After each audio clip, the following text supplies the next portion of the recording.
மக்களை வணக்கம். நான் உங்கள் கோடங்கி மீண்டும் உங்களை சந்திப்பதில் மகிழ்ச்சி. இந்த வீடியோவில் நம்ம என்ன பார்க்க போறோம்னா, இன்றைக்கு தமிழ்நாட்டில் உலுக்கி கொண்டிருக்கிற பிரச்சனை அந்த லாக்அப் டெத்து, அதாவது சிறைச்சாலைக்குள்ள வந்து மரணமடைந்திருக்கிற சபரிவர்மனுடைய மரணம் இன்னைக்கு பெரிய பரபரப்பாக ஓடிக்கிட்டு இருக்கு. ஒரு பக்கம் தனியாக போயிட்டு இருக்கிற அதே நேரத்தில் இன்னொரு பக்கம் பார்த்தீங்கன்னா பழனிக்கே மொட்டை போட்ட 100 கோடி ரூபாய் மோசடி விஷயம் இருக்குல்ல, அது இன்னொரு பக்கம் பெரிய சர்ச்சையும் பெரிய பரபரப்பையும் ஏற்பட்டிருக்கு. ரெண்டுமே தனித்தனி செய்திகள், ஆனால் தனித்தனியாக தான் பேச போகிறோம். இப்போ இந்த வீடியோவில் நம்ம 100 கோடி ரூபாய் பிரச்சனையை பற்றி தான் பேச போகிறோம். அது குறித்து இன்றைக்கு சிபிசிஐடி அந்த வழக்கை கையில் எடுத்திருக்காங்க. சிபிசிஐடி ஒரு பக்கம் கையில் எடுத்து விசாரணை நடத்திக்கிட்டு இருக்காங்க. இதில் ரொம்ப தெளிவாக தெரியுதுங்க ஏன் இந்த வழக்கு இவ்வளவு தூரம் பெருசாக ஏதோ இழுத்தும் ஏதோ ஒன்றுமே தப்பே நடக்காத மாதிரி அமைச்சர்கள் 2 பேரும் ஒரு பக்கம் லோகேஷ், பத்திரப்பதிவுத்துறை அமைச்சர் லோகேஷ், ஒரு பக்கம் இந்து அறநிலையத்துறை அமைச்சர் நம்ம ரமேஷும் 2 பேரும் ஏன் பயங்கரமா முட்டு கொடுக்குறாங்க, எதற்காக அந்த முட்டு? அவங்க இப்போ அதை பற்றி பேசினாலே அவர்கள் மீதெல்லாம் யாரெல்லாம் அதை பற்றி பேசுகிறாங்களோ அதெல்லாம் வழக்கு ஏன் போடுறாங்க, ஒன்றுமே புரியல. இதற்கான விஷயம் புரியாம இப்போ நமக்கு ஏற்படுகிற சந்தேகங்களை கேள்விகளாக யார் முன்னாடி வைக்க முடியும்னா மக்கள் முன்னாடி தான் வைக்க முடியும். இப்போ இந்த பிரச்சனையே 2ஆம் தேதி, கடந்த மாதம் 2ஆம் தேதி, அதாவது இந்த மாதம் 2ஆம் தேதி ஒரு பிரச்சனை கடிதமாக புகாராக சொல்லப்படுது. 2ஆம் தேதி பிரச்சனை வருதுன்னு செஞ்ச உடனே அதை இந்த நிலத்தை ரொம்ப காலமாகவே அதை கைப்பற்றி அதை அனுபவிக்கணும்னு சொல்லி பல பேர் முயற்சி எடுக்கிறாங்க. திமுக அரசாங்கத்தில் அது தடுக்கப்படுது. பல முறை அதுக்கான முயற்சி எடுக்கப்பட்டு அது தடுக்கப்பட்டு அது வாகன பார்க்கிங், கார்லாம் வந்தால் வேன்லாம் வந்தால் நிறுத்துகிற பார்க்கிங்காக அது பயன்படுத்தப்பட்டு வருகிறது. இலவச பார்க்கிங் ஏரியா. இந்த இடத்த எப்படியாவது ஆட்டையை போட்டணும்னு ரொம்ப காலமாக முயற்சி நடந்துகிட்டு இருக்கு. திமுக தடுத்துட்டே இருந்துச்சு. இப்போ தாவேக ஆட்சி மாற்றம் வந்த உடனே உடனடியாக இந்த இடத்தை பதிவு செய்வதற்கான வேலையை யாரோ சிலர் ஏற்படுத்தியிருக்காங்க. அந்த யாரோ சிலர் தான் இப்போ பிரச்சனைக்குரிய நபர்களாக மாறி இருக்கிறாங்க. 2ஆம் தேதி பிரச்சனை வருது. அது முறைகேடாக பதிவு பண்ணுவதற்காக வேலைகள் நடக்குது. ஆனால் அந்த சம்பந்தப்பட்ட பத்திரப்பதிவு அலுவலர் இருக்கார் இல்லையா, அவர் இந்த பாலகிருஷ்ணன்றவர், அவர் திடீர்னு விடுப்பில் போயிடுறார். ஒரு நாள் விடுப்பில் போயிடுறார். விடுப்பில் போன உடனே பக்கத்திலே அவர்களுக்கு அங்கே ரொம்ப நியர்பை இருக்கிற சத்திரப்பட்டின்னு ஒரு பத்திரப்பதிவு அலுவலகம் இருக்கான். கீரனூர் அப்படின்னு சொல்லி ஒரு பத்திரப்பதிவு அலுவலகம் இருக்கு. சத்திரப்பட்டி, கீரனூர், இது ரெண்டுமே இந்த பதிவு அலுவலகத்திலேருந்து ஒரு 10 கிலோமீட்டர் தூரத்தில் இருக்கிற பதிவு அலுவலகங்கள். ஆக்சுவலாக இங்கே பதிவு அலுவலர் லீவு போட்டாலும் இது அசாதாரண சூழ்நிலை, அவர் உடல்நல குறைவு, அது வேற ஏதோ விஷயம், டெப்டேஷன், ஏதோ காரணத்தினால அன்னைக்கு வரலன்னா அதனால அன்னைக்கு பதிவுகள்லாம் நின்றக்கூடாதுன்றதுனால வேறு மாவட்டங்களில் இருக்கிற யாரோ ஒரு அதிகாரியை இங்கே நியமிக்கிறது, டெப்டேஷன் அனுப்புறது வழக்கமான நடைமுறையில் இருக்கிற விஷயம்தான். ஒன்றும் பெரிய குற்றம்லாம் கிடையாது. ஆனால் நியர்பை இருக்கிற இந்த சத்திரப்பட்டியோ கீரனூர்லேருந்து ஆள்லாம் வராமல் 60 கிலோமீட்டர் தள்ளி இருக்கிற கொடைக்கானல்லேருந்து ஜஸ்டின் ஒருத்தரை இங்கே டெப்டேஷனில் போடுறாங்க. இப்போ என்ன பிரச்சனைனா, போட்டது தப்பானா போட்டது தப்பு இல்லை, ஆனால் அந்த ஜஸ்டின் பத்திரப்பதிவுக்கான அதிகாரி இல்லை. அவர் சிட் ஃபண்ட் அது தொடர்பான பதிவுகள் பண்ணுறது, அது சம்பந்தமான விஷயங்களை பண்ணக்கூடிய ஒரு அதிகாரியை நிலங்களை பதிவு செய்கிற அந்த வேலைக்கு, அந்த துறைக்கு ஒரு நாளுக்கு மட்டும் டெப்டேஷனில் அனுப்பியது யார்? இந்த கேள்விக்கு விடை தெரியல. அவர் யார் அங்கேருந்து டிரான்ஸ்ஃபர் போட்டாங்க? ஒரே ஒரு நாளுக்கு மட்டும். அந்த பதிவு வந்த உடனே அவர் இந்த இதில் இவ்வளோ பிரச்சனை இருக்குது, லிட்டிகேஷன் இருக்குது, இவ்வளோ ப்ராப்ளம் இருக்குது, கம்ப்ளைண்ட் இருக்குது, இந்து அறநிலையத்துறையில் புகார்கள் இருக்குது, ஹெச்ஆர்என்சியில் ப்ராப்ளம் இருக்குது. ஸோ இந்த இடம் ஏற்கனவே சிக்கலில் இருக்கிற இடம். இதோட மதிப்பு சந்தை மதிப்பு 100 கோடிக்கு மேலே. 2 கோடி ரூபாயில் இந்த பதிவு பண்ணுறதுக்கு கேட்குறாங்களே, இது எப்படி பண்ண முடியும்? நகரின் மையப்பகுதியில் இருக்கிற விஷயம், சாதாரணமாக கேட்டால் கூட 2 கோடி வராதே அப்படின்ற எந்த அடிப்படை அறிவுமே இந்த ஜஸ்டினுக்கு இல்லையா? எப்படி அவர் அதை அனுமதித்தார்? இந்த கேள்விக்கு யாருக்கும் விடை இல்லை.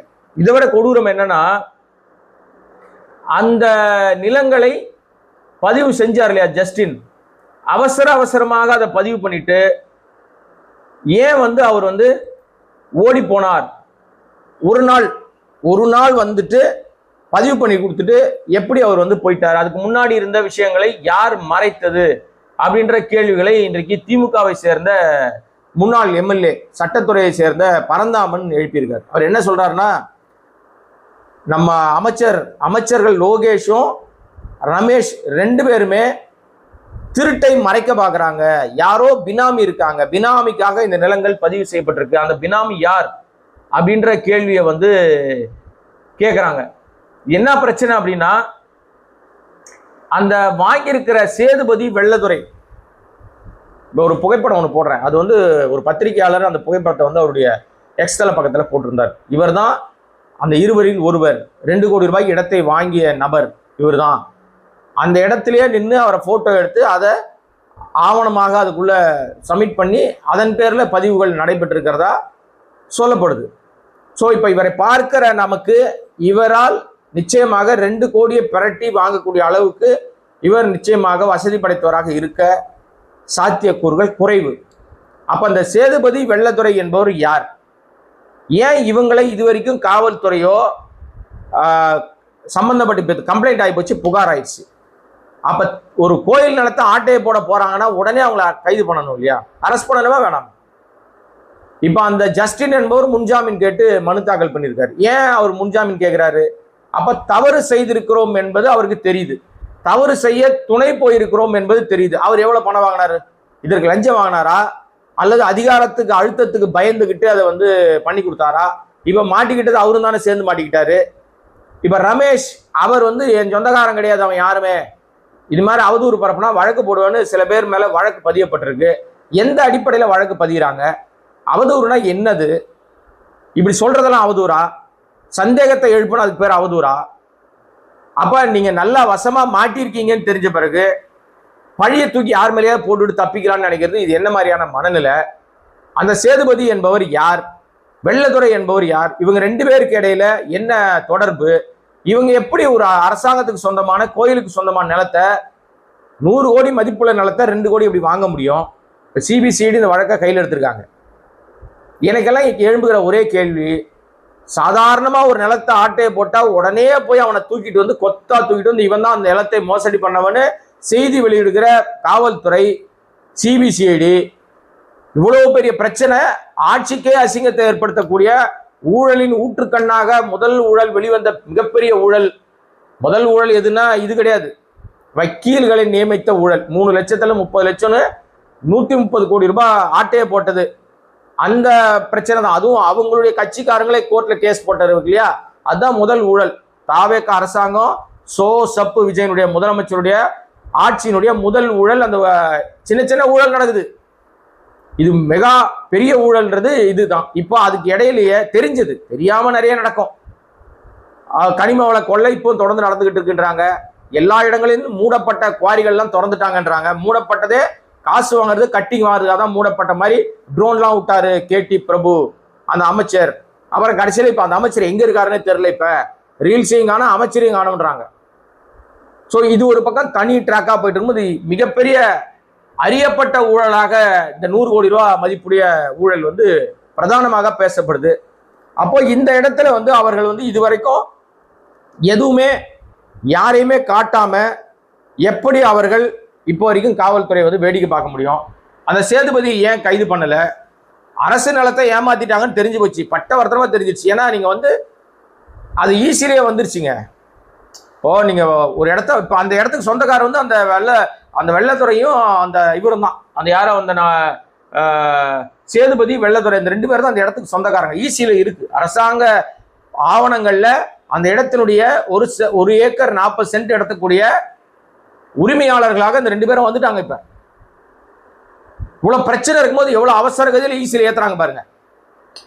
நியாயமா ஒருத்தன் கஷ்டப்பட்டு வயிற்றுல வாயை கட்டி வேலை பார்த்து உழைச்சி சம்பாதிச்சு ஒரு 1/4 கிரவுண்ட் இடம், ஒரு 600 ஸ்கொயர் ஃபீட் இடம் வாங்குறான்னா அந்த இடத்த பதிவு பண்ண போனான்னா 50 கேள்வி கேட்கறது. இந்த இடம் நிமிந்தா, நீ தான் வாங்குறியா, உனக்கு பணம் ஏது, அதை கட்டு இதை கட்டுன்னு 50 கேள்வி கேட்டு அவனை சாவச்சு டார்ச்சர் பண்ணி அந்த இடத்த பதிவு பண்ணி அந்த பத்திரத்தை அவங்க கையில கொடுக்கறதுக்கு அது எல்லாம் ஈஸியில பேர் வர்றதுக்கெல்லாம் குறைஞ்சது 1 வாரம் ஆக்குவாங்க, 10 நாள் மேல ஆக்குவாங்க.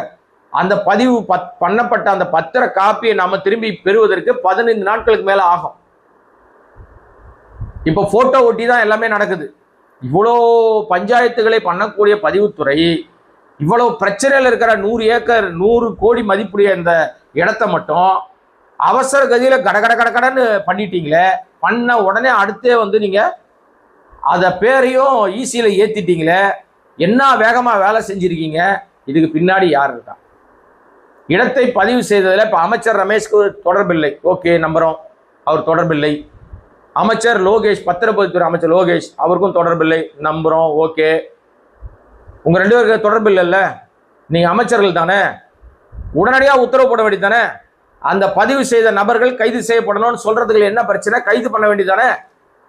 வழக்கை சிபிசிஐடிக்கு மாத்திட்டீங்கன்னா உண்மையெல்லாம் வந்து மறைஞ்சிருமா? அப்புறம் குறிப்பா அந்த பழனி அந்த கோயில் அந்த விஷயத்துல பாத்தீங்கன்னா நம்ம ஜஸ்டின் அவர் தான் வந்து சார் பதிவாளராக வந்து அதை பதிவு பண்ணி கொடுத்தவர். அவரை கைது செய்யக்கூடாதுன்னு சொல்லி அவர் வந்து முன்ஜாமீன் பெற்று விட்டார். ஆனா அவர் மீது வழக்கு. சம்பந்தப்பட்ட அந்த 2 பேர் யாருன்னு இது வரைக்கும் தெரியலன்னு சொல்றாங்க. அந்த 2 பேரும் இப்ப தலைமறைவா இருக்காங்க. யாருன்னா அந்த சேதுபதியும் அந்த வெள்ளதுரையும், உடுமலை வெள்ளதுரையும் பழனி சேதுபதி, இந்த 2 பேருமே வந்து இப்போது தலைமறைவு. இவர்களோடு சேர்ந்து முருகதாஸ்னு ஒருத்தர். யாரா முருகதாஸ்னா அவர் தான் கோயிலினுடைய நிர்வாக அந்த அரங்காவலர், அந்த குழுவை சேர்ந்தவர். அவர் தான் அங்கே முக்கியமான பொறுப்பாளர். அவரும் இப்போது தலைமறைவா இருக்கார். ஆக 3 பேர் தலைமறைவா இருக்காங்க. இவங்கள தனிப்படை வந்து அந்த சிபிசிஐடி தனிப்படை வந்து தேடிட்டு இருக்காங்க. உண்மையிலே இவங்க தப்பு பண்ணலைன்னா ஏன் தலைமறைவா ஓடி ஒளியணும்? அப்ப யாரை காப்பாற்றுவதற்காக இவர்கள் எங்கே ஒளிந்திருக்கிறார்கள்? இவர்களை யார் வந்து எந்த இடத்துல வச்சிருக்காங்க? இப்ப இவங்க காணா போயிட்டாங்க. ஹேபியஸ் கார்பஸ் மனு அந்த குடும்பத்தார் வந்து போடணும். ஏன்னா இப்ப எல்லாருமே அந்த சுற்று வட்டார பகுதியில் இருக்கிறவங்க தானே. அப்ப அந்த குடும்பத்தார் அந்த மனுவை போட்டாங்கன்னா உண்மை ஒரு நாள் வெளியில வந்துடும். அப்போது அவர் யாரை காப்பாத்துறாங்க? ஏன்னா வந்து இது ₹1 ₹2 கிடையாதுங்க, 100 கோடி ரூபாய் பிரச்சனை. 100 கோடிக்காக என்ன வேணா செய்வாங்க. இப்ப காணாம போன தலைமறைவாக இருக்கிற ஓடி ஒளிந்திருக்கிற இவர்கள் மீண்டும் எப்போது பிடிபடுவார்கள் என்பது தெரியல.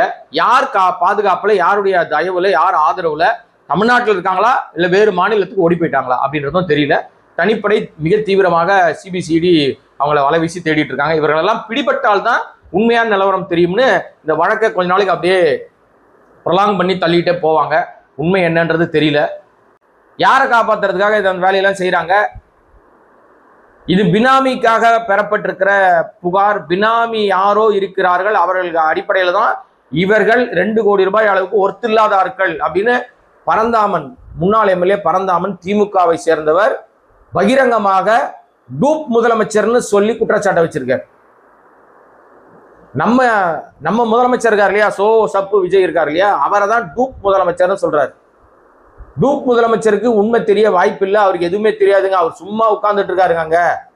இங்க வேற ஏதோ நடந்துகிட்டு இருக்கு, ஆட்சி நிர்வாகத்தை அவர் பண்றது இல்ல, அவர் ரியல் முதலமைச்சர் இல்ல, ரீல் முதலமைச்சர் அப்படின்னு போட்டு பொழந்திருக்காரு பரந்தாம. இதுக்கு என்ன பதில் சொல்ல போறாங்க இவங்க? உண்மையிலேயே இந்த 100 கோடி ரூபாய் மோசடி விவகாரத்துல பினாமிகள் என்பவர் யார்? அவ்வளவு பவர்ஃபுல்லா 50 நாளுக்குள்ள இவ்வளவு பெரிய ஆட்டையை போட எப்படி துணிச்சல் வந்தது? அப்ப எது செஞ்சாலும் பழைய திமுக மேல போட்டுட்டு அயோக்கியத்தனம் பண்ணி ரீல்ஸ் போட்டுட்டு பொய் பரப்பிட்டோம்னா அது வந்து சரியாயிடுமா? வட இந்திய ஊடகங்கள்லாம் காரி துப்புறானுங்க. நான் சமீபத்தில் ஒரு வீடியோ ஒன்று பார்த்தேன் எக்ஸ் தளத்துல. என்டிடிவி இந்தியா டுடே உடைய ஊடகம் விஜய் அரசாங்கத்தை காரி துப்புது. பொய் பரப்புற ஊடகம் இது, பொய் பரப்புற ஆட்சி இது, டுபாகூர் அப்படின்னு தான் சொல்லலை, பச்சையா பொய் சொல்லிட்டு ஆட்சியை பிடிச்சிருக்கானுங்க. செய்யாத விஷயத்தெல்லாம் செஞ்சதா ஊடகத்துல பொய் பரப்புறானுங்க. பொய் வீடியோக்கள் பரப்புகிற, பொய் நரேட்டிவ் செட் பண்ணுகிற ஒரு ஆட்சி எதுன்னு அது தாவேக ஆட்சி. அது சோ சப்பு விஜய் தலைமையிலான ஆட்சின்னு இந்தியா டுடே ஊடகம் வந்து இங்க போடல, நார்த்ல போட்டு கிழிக்கிறாங்க. தமிழ்நாட்டுடைய மாண்பு மரியாதை காப்பாற்றி வச்ச பேரு எல்லாம் காரி துப்புறானுங்க நார்த் இந்திய ஊடகங்கள். ஆனாலும் சூடு சொரணம் இல்லாத ஒரு அரசாங்கமாக தாவேக அரசாங்கம் இருக்கிறது. என்ன பண்றது? இந்த மாதிரி கோயில் நிலத்தை ஆட்டையை போட்டா சிவன் சொத்து குலநாசம்னு சொல்லுவாங்க. சிவன் சொத்தா யாரெல்லாம் கொள்ளடிக்கிறாங்களோ அவங்க குலமே நாசமாயிடும்னு வாங்க. ஆனா முருகன் சொத்து, நம்ம பாட்டன் முப்பாட்டன் முருகன், வழக்கமா முருகனுக்கு தான் மொட்டை போடுவாங்க, நம்ம முருகனுக்கே மொட்டை போடலாம் அப்படின்னு கிளம்பிருச்சு போல இருக்கு இந்த தாவேக கும்பல். உண்மையிலே நேர்மையாளர்களா இருந்தா, அதாவது ஊழல் செய்தா புகார் அளிங்கன்னு போன் நம்பர்லாம், இதெல்லாம் காலங்காலமா இருக்கிற போன் நம்பர். அந்த போன் பண்ணினா அந்த நம்பரை யாரும் எடுக்கவும் மாட்டாங்க, எந்த தகவலும் சொல்லவும் முடியாது. உண்மையிலே அப்படி இருந்தா எவ்வளோ விஷயங்கள், நிறைய விஷயம் மாற்றம் வந்திருக்கும். நான் இந்த தாவேக அரசை மட்டும் குறை சொல்லலை, எல்லா ஆட்சி காலத்திலும் அதிமுக திமுக எல்லா காலத்திலும் நம்பர் சொல்லுவாங்க. ஆனா அது செயல்பாட்டில் இருக்காது. நீங்க நாம மாறினாதான் மாற்றம் வரும். நம்ம கிட்டே தப்ப வச்சுக்கிட்டு நீங்க இன்னொரு பக்கம் தேர்ந்தீங்கன்னா ஒண்ணும் பண்ண முடியாதுங்க. இப்ப விஜய் ரொம்ப யோகிய சிகாமணிலாம் கிடையாது. அவர் அப்படியே அப்படியே ஆபத் பாந்தவன், அப்படியே காக்க வந்த கடவுள் ரட்சகர், அதெல்லாம் ஒண்ணும் கிடையாது. அவரும் இதெல்லாம் தப்பெல்லாம் பண்ணி தான் வந்திருக்காரு. 200 ரூபா டிக்கெட்டு, ஒரு சினிமா டிக்கெட் வந்து அவர் நடிச்ச படம் 200 ரூபா டிக்கெட். அந்த 200 ரூபா டிக்கெட்டை 2000 ரூபா 1500 ரூபான்னு ரசிகர் தலையில கட்டி வித்து சம்பாதிச்சவர் தான் இந்த சப்பு விஜய். அதனால இவர் ஒன்றும் பெரிய யோகிய சிகாமல்லாம் கிடையாது. 15 கோடி ரூபாயை கேஷா வாங்கி பதுக்கி வச்சு 1.5 கோடி ரூபாய் ஃபைன் கட்டினவர் தான். பட் அதை கட்ட மாட்டேன்னு கோர்ட்டுக்கு போனவர். அதனால இவரும் யோகியன்லாம் கிடையாது. இப்போ ஏதோ தன்னை யோகிய மாதிரி காமிக்க ட்ரை பண்றாரு. அவரு சாயம் வெளுத்து போச்சு. அது வெளுத்து போய் ரொம்ப நாள் ஆயிடுச்சு. ஆட்சிக்கு உட்கார்ந்த மறுநாளே சாயம் வெளுத்துருச்சு. நீங்க என்ன சொன்னாலும் மக்கள் இனிமே நம்ப மாட்டாங்க. பொய் பரப்புறது, புரட்டு சொல்றது, ஏமாத்துறது, திட்டங்கள் எல்லாம் கேன்சல் பண்ணா ஏதோ ஊழல் பண்ணி, இது வரைக்கும் இது திமுக அரசாங்கத்தில் செய்த ஊழல்னு இவங்க ஒண்ணுமே காட்டலங்க. எனக்கு தெரிஞ்சு உங்களுக்கு தெரிஞ்சு, எனக்கும் தெரிஞ்சு உங்களுக்கும் தெரிஞ்சு, திமுக மீது இதுவரை சொல்லப்பட்ட பிரமாதமான ஏராளமான ஊழல் குற்றச்சாட்டுகள்ல ஒண்ணுல கூட நிரூபிக்கப்படவே இல்லைங்க. எக்ஸாம்பிளா 2 மட்டும் சொல்றேன். அதாவது மாநிலம், தேசியம், ஒன்றிய லெவல்ல 2 மட்டும் சொல்றேன். நிறைய இருக்கு, இருந்தாலும் 2 மட்டும் சொல்றேன். முன்னாள் முதலமைச்சர் கருணாநிதியை ஒரு ஊழல்ல கைது பண்ணாங்க. மேம்பால ஊழல் வழக்குன்னு ஜெயலலிதா ராத்திரியோட ராத்திரியா போய் அவரை கொத்தா தூக்கிட்டு வந்து சிறைச்சாலையில் அடைச்சாங்க. 10 மேம்பாலங்கள் சென்னையில் கட்டியதற்காக அவர் வந்து ஊழல் பண்ணியிருக்காரு, பல கோடி ரூபா கொள்ளடிச்சிட்டாருன்னு ஊழல் குற்றச்சாட்டு. அவர் ஜாமீனில் அப்புறமே உடனே வெளியில் வந்துட்டார். உடல்நிலை காரணம் காட்டி ஜாமீனில் வெளியே வந்துட்டார். ஆனால் அந்த அம்மையார் சாகர வரைக்கும் கூட நம்ம சொல்ல வேண்டாம். அதிமுக ஆட்சியினுடைய எடப்பாடி ஆட்சி முடிகிற காலம் வரைக்கும் 21க்கு முன்னாடி வரைக்கும் அந்த மேம்பால ஊழல் வழக்குன்னு சொல்லப்பட்ட விஷயத்துல சார்ஜ் ஷீட்டு கூட ஃபைல் செய்யப்படாத ஒரு புகார் தான் அந்த புகார், மேம்பால ஊழல். ஸோ அதுல எந்த ஊழலும் நிரூபிக்கப்படலை. ஊழல் நடந்ததுனால எந்த விதமான ஆதாரங்களும் திரட்டப்படலை. இப்போ மேம்பாலத்தில் இட்சிலாம் பார்த்தாங்க, உறுதித்தன்மையெல்லாம் இட்சிலாம் பார்த்தாங்க. ஆனால் இதுவரை யார் மீதும் குற்றச்சாட்டு இல்லை. கருணாநிதியை அரெஸ்ட் பண்ணணும் அந்த அம்மாவுக்கு, அதான் நோக்கம். ராத்திரியா தூக்கிட்டு போய் அவன் வந்து ஜெயிலில் வைக்கணும். இது பழைய பகையினுடைய வெளிப்பாடு, அவ்வளவுதான். பழி வாங்கும் படலம், மற்றபடி வேற ஒன்றும் இல்லை. இது ஸ்டேட்ல. ஒன்றியத்தில் வந்து ஆராசா மீது ஒரு ஊழல் புகார், அது திமுகவை சேர்ந்தவர். ஆராசா மீது அவர் ஒன்றிய அமைச்சராக இருக்கும்போது டெலிகாம் துறையில 2Gல 1,70,70,000 கோடி ரூபாயை ஊழல் செய்து விட்டதாக புகார் சொன்னாங்க. கடைசியில் பார்த்தா அது ஊழலே இல்லடா, அது அவ்வளவு காசே வரல, அது சிஏஜி ரிப்போர்ட்ல வந்திருக்கலாம்னு சொல்லப்பட்ட ஒரு தொகை, அவ்வளோ ஒரு பணமே கிடையாதுன்னு சொல்லி கடைசியில் அவர் 1 வருஷத்துக்கு மேலே ஜெயிலில் இருந்தது தான் மிச்சம். அதில் இதுவரை அவரை மொத்தமாக விடுதலை பண்ணிட்டாங்க. 2Gக்கு அப்புறம் 3G வந்து 4G வந்து 5G வரைக்கும் வந்துருச்சு. அப்போ 2Gல 1,70,70,000 கோடி வருமானம் வந்ததுன்னா 3Gல எவ்வளோ வந்திருக்கணும்? 2 லட்சம் வந்திருக்கணுமா? 4Gல 2.5 லட்சம் வந்திருக்கணுமா? 5Gல 5 லட்சம் வந்திருக்கணுமா? இன்னைக்கு வரைக்கும் அதெல்லாம் ஆயிரக்கணக்கில் தான் வேலை போயிட்டு இருக்கு. ஸோ இதுவும் டுபாகூர் கேஸ். ஆக திமுக மீது போடப்பட்ட எல்லா ஊழல் புகார்களாக குற்றச்சாட்டுகளாக சர்க்காரியா கமிஷன்ல கூட சொல்றேன் நான். எம்ஜிஆர் சொன்ன சர்க்காரியா கமிஷன் கூட நிரூபிக்கப்படவே இல்லை. கடைசி வரைக்கும் எம்ஜிஆரால் அது எதுவுமே பண்ண, சும்மா வாய்க்கு வந்து அள்ளி விட்டது, அவ்வளவுதான். அதே நிலைப்பாடு தான் இன்றைக்கு இந்த அமைச்சர் நிர்மல் குமார்னு ஒரு ஆள் இருக்காரு. அவர் வாயை திறந்தா பொய்யை தவிர எதுவும் பேச மாட்டார். நீங்க ஒரு கேள்வி கேட்டீங்கன்னா, 100 கோடி ரூபாய் மோசடி பண்ணிட்டாங்களா சார்னு கேட்டீங்கன்னா இதை விட்டுருவாரு. திமுக ஆட்சி காலத்துல ராத்திரி விடிய பத்திரப்பதிவு பண்ணாங்க தெரியுமா உங்களுக்கு? கேட்ட கேள்வி அது இல்லை மிஸ்டர் நிர்மல். உங்களை கேட்ட கேள்வி அது இல்லை. கேட்ட கேள்வி 100 கோடி ரூபா கோயில் நிலத்தை ஆட்டையை போட்டாங்களே, பதிவு பண்ணிட்டாங்களே, இது அமைச்சர்களுக்கு தெரியலன்றாங்களே, இதுக்கு என்ன சொல்றீங்க? தாவேக்கா அரசுடைய ஊழல் தானே, பினாமி தானே? யார் அந்த 2 பேர்? 2 கோடி ரூபாயில 100 கோடி மதிப்புடைய பொருளை 2 கோடிக்கு எப்படி விற்க முடிஞ்சது? நீ வித்தேன்னு எழுதி கொடுத்துருக்க, அவன் வாங்கினேன்னு வாங்கிட்டான். இது என்ன மாதிரியான நிலைப்பாடு? இதுதான் தாவேக்கா அரசாங்கத்தில் லட்சணமானு கேட்டா இதற்கு பதில் வராது. அதை விட்டுட்டு திமுக மூர்த்தின்னு ஒருத்தர் இருந்தார். யார் மூர்த்தி? உங்க அப்பா வீட்டு வேலைக்காரனா இல்லை உங்க வீட்டு வேலைக்காரனா மூர்த்தின்றது? கடந்த காலத்தில் அவர் அமைச்சராக இருந்தவர். மரியாதையோட பேசவே தெரியாத ஆட்களுக்கு எப்படி மரியாதை தர முடியும்? மிஸ்டர் நிர்மல் குமார், அமைச்சர் நிர்மல் குமார், முதல்ல நீங்க அமைச்சரா இருக்கவே தகுதி இல்லை, 0. ஏன்னா நீங்க வந்து எங்க இருந்து வந்திருக்கீங்கன்னா உங்க ஆரிஜின் வந்து ஆர்எஸ்எஸ் சித்தாந்தம் என்ன? மக்களை குழப்பிக்கிட்டே இருக்கணும், பொய் பரப்பிக்கிட்டே இருக்கணும். உண்மையை சொல்லவே கூடாது கடைசி வரைக்கும். நீங்க ஒரு கேள்வி கேட்டீங்கன்னா ஒரு எதிர்கேள்வி உங்களுக்கு அசர்ற மாதிரி எதிர்கேள்வி கேட்கணும். இதெல்லாம் அவருடைய சித்தாந்தம். போய் பரப்பிக்கிட்டே இருக்கணும், மக்களை மதத்தின் பேரால் ஏமாத்தினே இருக்கணும். நாங்க தான் இந்துக்களை காக்க வந்த ஆபத் பாந்தவன் சொல்லிட்டே இருப்பான். ஆனா இந்துக்கள் தான் தெருவில் நின்று போராடிட்டு இருப்பான். அவன் வாழ்வாதாரத்தை தான் இடிப்பானுங்க. திமுக ஆட்சி காலத்துல பட்டா கொடுத்தா இப்ப வந்து நீ எல்லாம் வாழ்வே தகுதி இல்லைன்னு இப்ப கள்ளக்குறிச்சி இடிச்சுங்கிறானுங்களாம். அந்த ரோட்ல நின்று பெண்கள் எல்லாம் கதறிட்டு இருக்காங்க.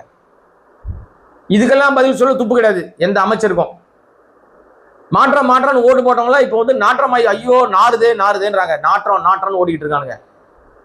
ஜோசப் விஜய் லட்சணம் எல்லாருக்கும் தெரிஞ்சிருச்சு இப்ப. ஆஹா, இது வந்து நாம தான் தப்பா போய் மாட்டிக்கிட்டோம், விட்டில் பூச்சி மாதிரி வந்து ரெக்க உடஞ்சிருச்சு, இனிமே நம்ம சாக வேண்டியதுன்ற நிலைமைக்கு மக்கள் தள்ளப்பட்டு விட்டார்கள். அதனால நிர்மல்குமார் சொல்ற விஷயங்கள் எல்லாம் கேள்விக்கு பதில் வர்றதில்லை. இது வரைக்கும் எல்லா துறை கேள்விக்கும் அவர்கிட்ட பதில் வருவாங்க. ஆனா அந்த துறை சம்பந்தமா வராது. எல்லாத்துக்கும் திமுக இழுப்பார். திமுகவை குறை சொல்லிட்டே இருப்பார். இன்னும் எவ்வளவு காலத்துக்கு திமுக குறை சொல்லுவீங்க? என்னைக்கு நீங்க ஆட்சி நடத்த தாவேக ஆட்சி தமிழ்நாட்டில் எப்ப நடக்கும்? தாவேக என்கிற அந்த தமிழக வெற்றி கழகத்தோட ஆட்சி தமிழ்நாட்டில் எப்ப நடக்கும்? எப்போ மக்களுக்கு சொன்னதெல்லாம் செய்வீங்க? நிர்வாகம் எப்ப நடக்கும்? உருப்படியா எப்ப கரெக்டா இருக்கும்? கரண்ட் பில்லு ஏமாத்து, மிகப்பெரிய மோசடி ஏமாத்து வேலைங்க. வேற யாரும் நானே உதாரணம். என் வீட்டுக்கே வந்து இபி பில்லு வழக்கமா வர்றதை விட 2 மடங்கு அதிகமா வந்துருக்கு. என்ன காரணம்னு கேட்டா, காரணம் சொல்ல யாருக்கும் துப்பு இல்லை. என்ன போய் கேட்டாலும் சார் மீட்டர் ஓடி இருக்கு, நாங்க போடுறோம் சார். சரிங்க, 200 யூனிட் ஃப்ரீன்னு சொல்லியிருக்காரு சார், நீங்க 500 யூனிட்டுக்கு மேல பயன்படுத்துறீங்க, உங்களுக்குலாம் அதெல்லாம் வராது சார். இல்லைங்க, போன மாசம் இவ்வளவுதானே வந்திருக்கு, இப்ப எப்படிங்க அதிகமாயிருக்கு? அப்படி கணக்கு போட்டா கூட நீங்க வந்து சொல்லப்பட்ட தொகையை விட ஜாஸ்தியா எனக்கு 2 மடங்கு அதிகமா வந்திருக்குன்னா பதில் சொல்ல மாட்டாங்க. யூனிட்டை கார்டுல எழுத மாட்டாங்க. கார்டுல எழுதணும் இல்லையா யூனிட் எவ்வளவுன்னு, அதை எழுத மாட்டாங்க. ரேண்டமா அவங்களே பில்லை போட்டு போயிடுறானுங்க. இதுதான் மாற்றம். இந்த மாற்றத்துக்கு தான் மக்கள் எல்லாம் அப்படியே வந்து 34% மக்கள் ஓட்டு போட்டிருக்காங்க. எனிவே, இந்த பழனி பஞ்சாமிர்த மேட்டர்ல யாரோ பினாமிகள் இருக்கிறார்கள். பினாமிக்காக அந்த 2 பேரை வந்து பயன்படுத்தி இருக்கிறாங்க. இன்றைக்கு நாமக்கே முன்வைக்கிற கேள்வி என்னன்னா, இதைத்தான் வந்து எல்லாரும் முன்வைக்கிறாங்க, நம்மளும் அதான் முன்வைக்கிறோம். வாங்கியவர்களை எப்போது கைது பண்ணுவீர்கள்? மோசடி செய்து வாங்கியவர்களை எப்போது கைது? அந்த வெள்ளத்துறையும் அந்த இன்னொரு நபர் இருக்கார் இல்லையா, அவரை எப்போ கைது பண்ணுவீங்க? அந்த சேதுபதி வெள்ளத்துறை எப்போது கைது பண்ணப்படுவார்? அந்த ஜஸ்டின் எப்போ கைது பண்ணப்படுவார்? பதவி உயர்வு பெற்று போன அந்த நபர் கோயிலுடைய நிர்வாகியாக இருந்து பழனியிலிருந்து சென்னைக்கு மாறுதலாகி போனவரை யார் மாறுதல் உத்தரவு கொடுத்தது? எப்படி பதவி உயர்வு அவர் கொடுக்கப்படுச்சு? இதெல்லாம் சிபிசிஐடி விசாரிச்சு என்ன நடவடிக்கை எடுக்க போகுது? இந்த கோயில் நில விஷயத்துல இன்னும் என்னென்ன பூதாகரங்கள்லாம் உள்ள ஒளிஞ்சிருக்கு? உண்மை வெளிவருமா? அல்லது வழக்கம் போல பழனிக்கு இவங்க வந்து மொட்டை போட்டு விபூதி அடிச்சு கோவணத்தோடு நிறுத்திடுவாங்களா? அவர் பட்டாடை உறுத்தி அவர் வந்து வீரமா காமிக்கணும்னு ஆசைப்படுற இடத்துல இருக்கிற எல்லாத்தையும் உருவிட்டு கோவணாண்டியா அவரை கொண்டு போய் நிப்பாட்டிடுவாங்களா என்பது தெரியல. பொறுத்திருந்து தான் பார்க்கணும். மீண்டும் வேறொரு சந்தர்ப்பத்தில் வேற ஒரு வீடியோவில் உங்களை சந்திக்கிறேன். அதுவரை நம்முடைய சேனலை சப்ஸ்கிரைப் பண்ணாம பார்த்துருக்க மக்களே சப்ஸ்கிரைப் பண்ணுங்க, சப்போர்ட் பண்ணுங்க. மீண்டும் சந்திக்கிறேன். நன்றி, வணக்கம்.